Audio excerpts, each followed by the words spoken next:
So I'm going to go over problem 3-8 so you are able to get an understanding of the entire accounting cycle here.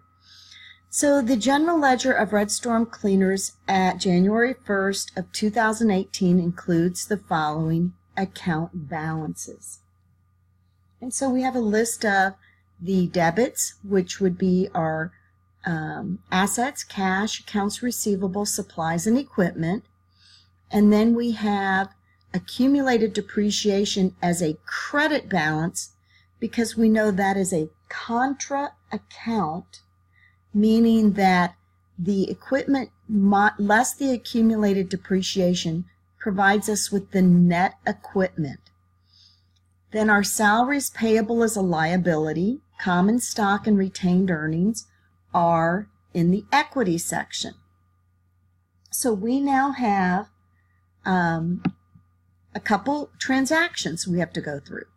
The following is a summary of transactions for the year. So the first thing it wants us to do is set up the T accounts and enter the beginning balances from the trial balance up here. It wants us to create T accounts with this information. So the first thing we're going to do is create T accounts and based on the trial balance, enter the balances. So for example, you see here that cash has a debit of $20,000. So what we'll do is we're going to show a debit of $20,000. Accounts receivable has a debit of $8,000. Supplies has a debit of $4,000. So you see, I go back here and show accounts receivable, a debit of $8,000. Supplies, a debit of $4,000. Equipment here is $15,000. Accumulated depreciation has a credit of $5,000. And as you see here, we've got equipment of $15,000 and accumulated depreciation a credit of $5,000. Then we've got our salaries payable, credit of $7,500, common stock, credit of $25,000, retained earnings, credit of $9,500. You see here salaries payable, a credit of $7,500, common stock, a credit of $25,000, retained earnings, a credit of $9,500. So then the next step is record each of the summary transactions listed above. And so what we will do there, the summary transactions listed above, we have to create journal entries for this A, B, C, D, E, F, and G. March 12th, provide services to customers, $60,000, of which $21,000 is on account. So if you think about that, we know it's going to be a service revenue of $60,000. $21,000 is going to be an accounts receivable, which means the difference we received cash for, which would be a debit to cash. So as you see, the problem would show a debit to accounts receivable of $21,000, a debit to cash for the difference of $39,000, and then we would have a credit here to service revenue of $60,000, with our explanation being service revenue on account and for cash. The next transaction on May 2nd, collect on accounts receivable $18,000. Well, guys, when we collect on accounts receivable, we have a debit to cash, and we will reduce our accounts receivable by the amount we received. So cash is debited at $18,000. Accounts receivable is credited for $18,000. Next, June 30th, issue shares of common stock in exchange for $6,000 cash. Again, we're going to debit our cash for $6,000. We're going to credit our common stock for a credit of $6,000. Next, paid salaries of $26,000, of which $7,500 is for salaries payable in 2017. So basically they are way behind in paying the salaries that were due in 2017. So if we're paying salaries of $26,000, we know a portion is going to be $7,500 for past years, and the difference is going to be a salary expense for this period. So salaries payable is going to be debited because we are now paying that salary, which reduces our liability. Our salaries expense is going to be the difference of $18,500, which is basically the $26,000 minus the $7,500. And then cash, because we're paying salaries, we credit that for $26,000. Next, we pay repairs and maintenance expense of $13,000. Now it doesn't say we had repairs and maintenance expense, we received a bill on account. It doesn't say that. It says we paid the bill, or excuse me, we paid for it up front. So that's going to be an expense. A repairs and maintenance expense is debited, and we credit cash to pay for repairs and maintenance. On October 19th, we purchased equipment for $8,000 cash. We're going to debit our equipment for $8,000, and we're going to credit cash for $8,000, showing we purchased equipment. Then on December 30th, we pay $1,100 in cash dividends to stockholders. We debit dividends $1,100, and we credit cash for $1,100. Now it says after we record those transactions, which we have done, we then post those transactions to the various accounts. So as you see here, if we show on the first one, accounts receivable is a debit of $21,000, cash is a debit of $39,000, service revenue is a credit of $60,000. We're going to post each one of these with the reminder or mark of an A, so we know why we are creating that post. So you see here, we're going to show the, let me go back here, cash of $39,000 right here. This is the $39,000, and technically we should have an A here. Whoops. So we show that we can earmark it. Our accounts receivable of $21,000, and then we should have a credit to service revenue. Sorry, just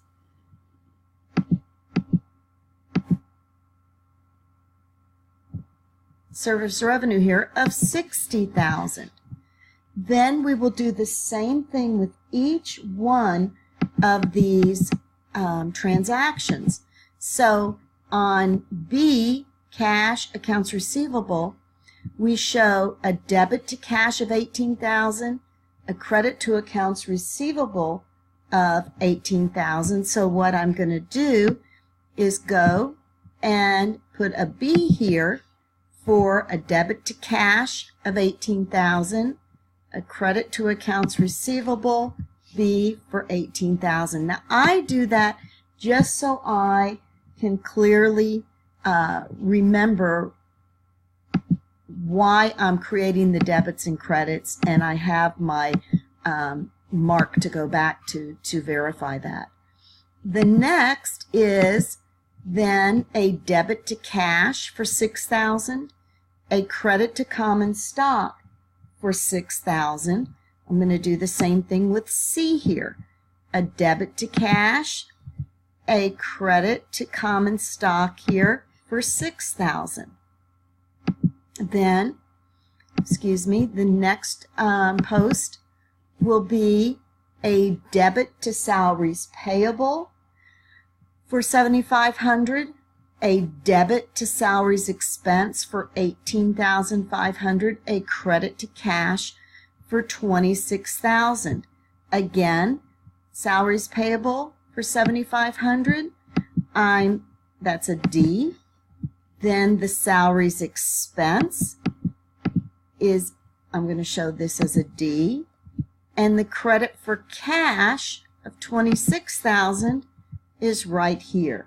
Again, what we're doing is posting the journal entries to the T accounts. Next, the repairs and maintenance expense, a debit of $13,000 to repairs and maintenance, a credit to cash, E, repairs and maintenance and cash. So here this $13,000 will be E, our repairs and maintenance, E right there. Next, we've got equipment of $8,000 and cash, a credit for $8,000. So F is our credit for cash. Our equipment of $8,000 is right here. Then our last transaction, we show a debit to dividends of $1,100, a credit to cash for $1,100. So I'm going to show this $1,100 here, G, and our dividends are right here for G. So basically, once that we have posted these, we're going to have new balances, the 20 plus we add the debits, we total up our credits, subtract them to come up with our new balance. We're going to do the same thing with all of these various accounts. So our next question, or the next process in here, is it asks us to prepare an adjusted trial balance. So the only way, what we're doing now is we're taking all of these balances and we are going to prepare a trial balance based on cash of $34,900, accounts receivable of $11,000, supplies of $4,000, equipment of $23,000, on and on and on here. So this shows us our unadjusted trial balance of 105.5 debits and 105.5 credits. Remember, we always have to equal our debits, always will equal our credits. Then it says we record some adjusting entries. Now, we have to record accrued salaries at year end amounted to $1,100. Depreciation for the year on the equipment is $5,000. Office supplies remaining on hand at the end of the year equal $1,200. So we need to record those and then post them. So accrued salaries of $1,100 means that these are salaries we've accrued, but we haven't paid them yet. So we're going to debit our salaries expense, credit salaries payable, because we haven't paid them. We're just showing we have a liability out there for the end of the year. Our depreciation expense is debited for $5,000. We then credit accumulated depreciation for $5,000. Then our supplies expense, it told us that we had so much remaining on hand. It said we had $1,200 remaining on hand. Well, if we look, our supplies shows $4,000 up here. It shows $4,000. If we have $1,200 remaining on hand, then that means we've used up the rest. So $4,000 here minus $1,200 left over. We want this number at the end of the period to show supplies of $1,200. So in order to show supplies of $1,200, 4,000 minus $1,200 means we've used up $2,800 of supplies during the period, which means we're going to show that as an expense, supplies expense of $2,800, and we're going to credit supplies of $2,800 because if you look at it, our supplies of $4,000 then that's got a normal debit balance.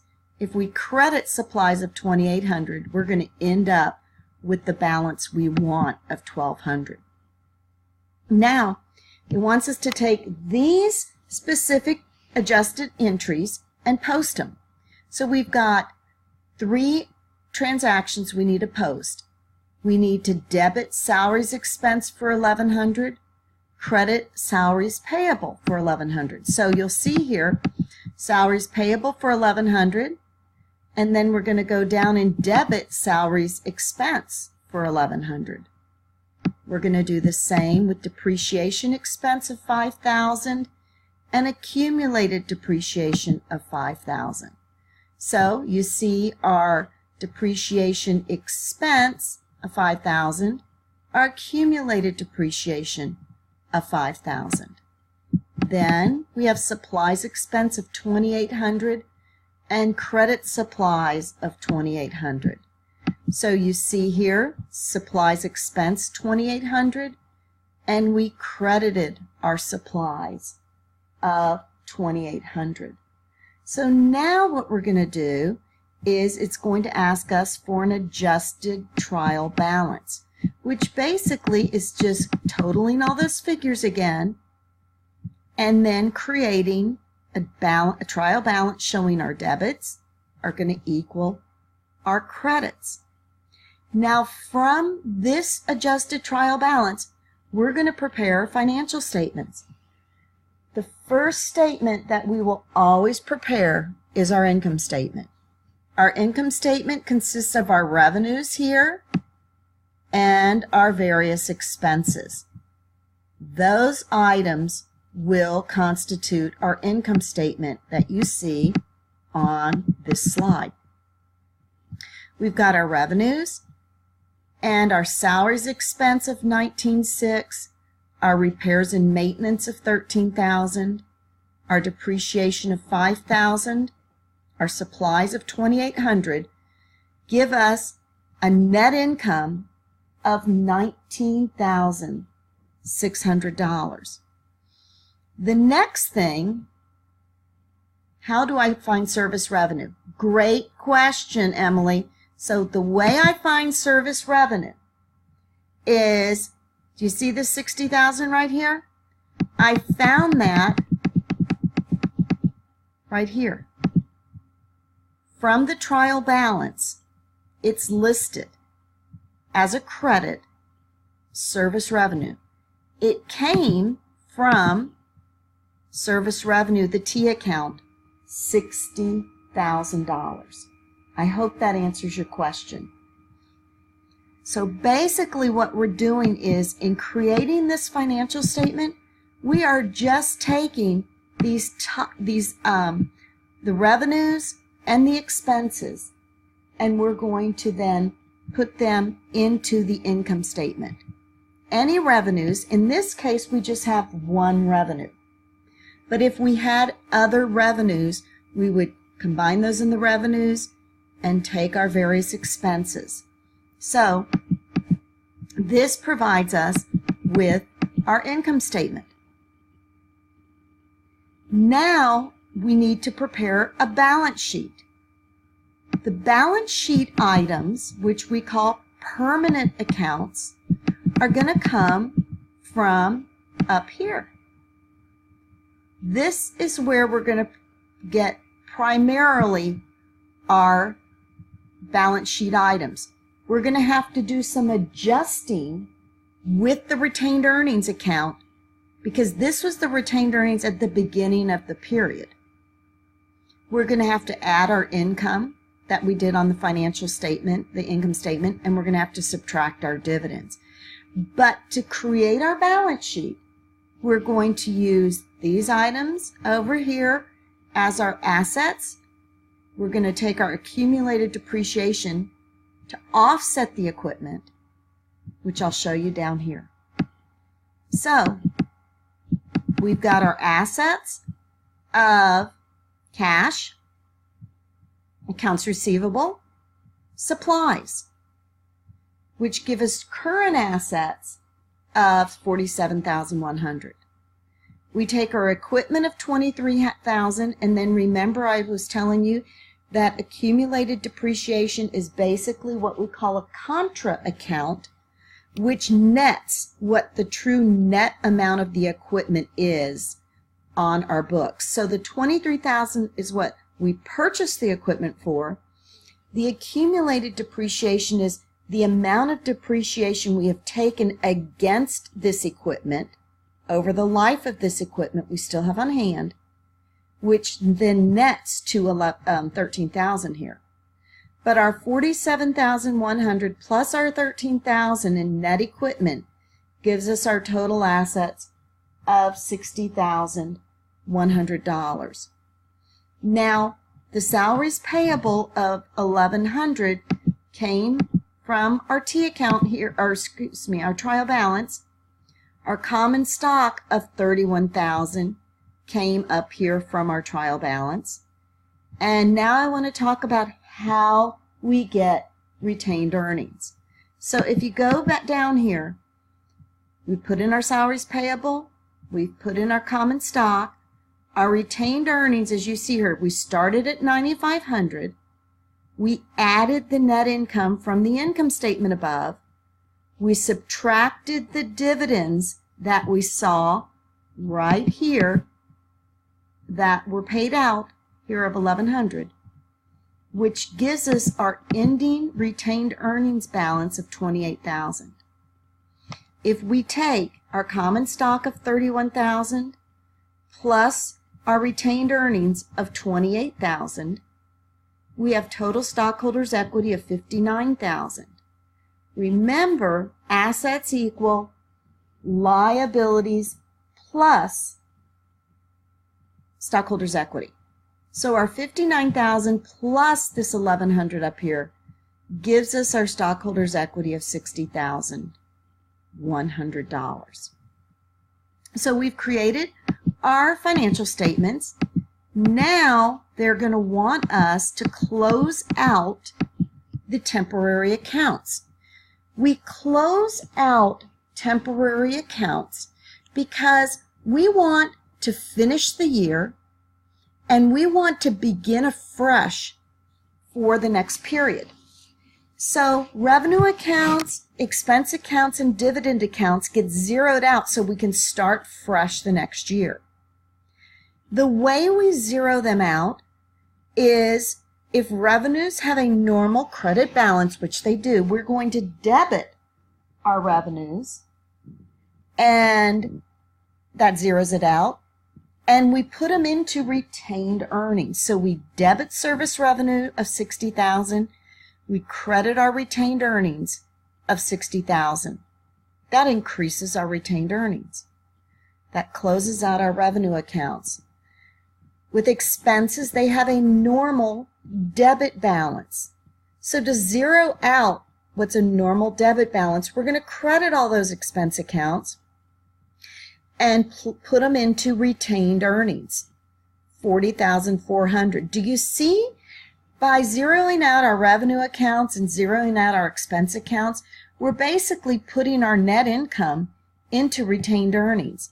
Our $60,000 minus our $40,400 gave us the $19,600, which basically we take our retained earnings, add our net income. So this is just another way, again, we have to zero out these accounts, but that's how it ultimately all rolls in together. The last thing we do is zero out our dividends account, and by zeroing out our dividends account, we debit our retained earnings of $1,100. We credit our dividends, since dividends normally has a debit balance. We're going to zero that out.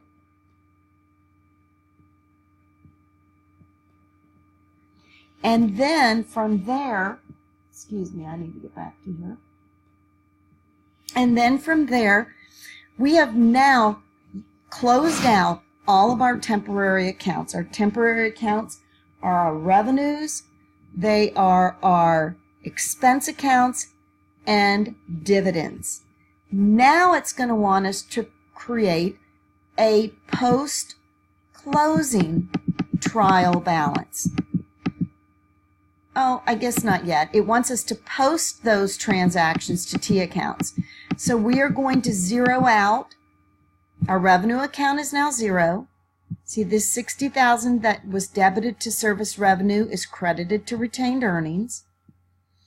Our dividends have a normal debit balance, but we credited it here to zero it out, and we debited retained earnings.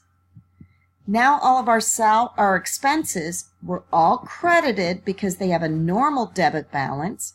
So we credited our $19,600, our $13,000, our $5,000, and our $2,800. We credited those, and the total of those credits is a debit of $40,400 to retained earnings. So now, after we've posted those, we then create what we call a post-closing trial balance. And as you see in this post-closing trial balance, there are no temporary accounts. These are just the balance sheet accounts because those are permanent accounts. They don't go away. We don't zero out cash at the end of the year to start fresh. No, we want that cash or accounts receivable. But the revenue accounts, we need to zero because we want to start fresh. We record revenues and expenses over a period of time. And so we don't record them since the beginning of time. We want to zero them out so we can start them up again. So I hope that's been helpful. I'm going to get this recorded or submitted here.